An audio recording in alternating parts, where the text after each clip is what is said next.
Ker se zavedava, kako težko je vzgojiti lastne sadike, bomo probali čim bolj enostavno pa po korakih razložiti neke ključne stvari. Lastna sadika je res tisto zagotovilo za uspeh na vrtu. Imamo pod nadzorom vse od setve pa do končnega pridelka, izberemo seme, svoje ljubo in pa tudi substrat. Tule imamo midva že sadike kapusnic, blitve, solate.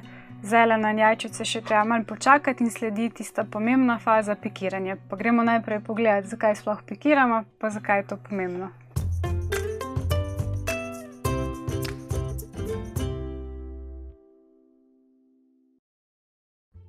Sadilni plato pripravimo, ga napolnimo s substratom, substrat stisnemo in zalijemo.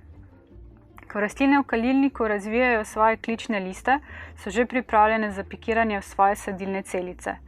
Bolj ko je rastlina mlada, lažje jo pikiramo, ker še nima razvejanih korenin. Pri solati je lahko to že po 4 dneh od setve, pri zeleni pa traja tudi do 14 dni ali več. S prsti se ne dotikamo korenin, ampak si pri tem pomagamo s paličico. Korenica je lahko čisto gola in jo potisnemo v jamico, ki smo jo naredili v sadilne celice. Dostikrat se pri kalitvi rastline pretegnejo, zato jih pri pikiranju kar globoko potisnemo, da ven gledajo le klični listi. Le pri zeleni moramo biti pazljivi in je ne smemo presajati globje.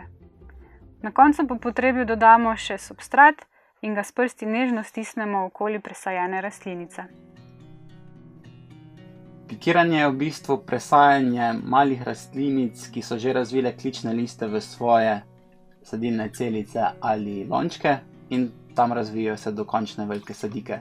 To počnemo zaradi 3 razlogov. Prvi je ta, da na začetku si zavzamemo manj prostora, ko posejemo semena na gosto v kalilnik in lahko tudi postavimo na radiator, kjer bolje kali.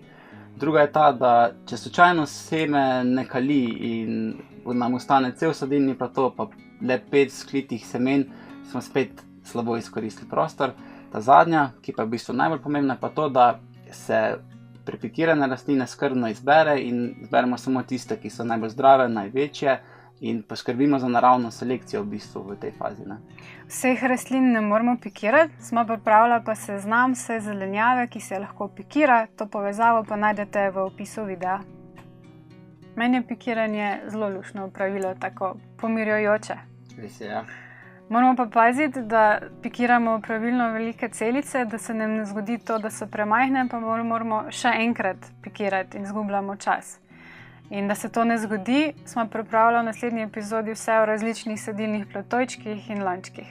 Sledite, delite in komentirajte, pa ne pozabite uživati v vrtnarjenju. Imamo pa še eno stvar za vas. Končno po 4 letih je nastal vrtni načrt, ki v prvi vrsti upošteva najne potrebe po zelenjavi in pa dobro izkoristi celotno vrtno površino. Zdaj, če se bo vsaj 90% uresničilo, bo to super, ker na koncu ima itak narava še svojo besedo za dodatne. Verjamemo, da bo v pomoč tudi pri vašem načrtovanju vrta, zato kliknite na link v opisu videa in ga prejmete brezplačno na Facebook Messenger sporočilo.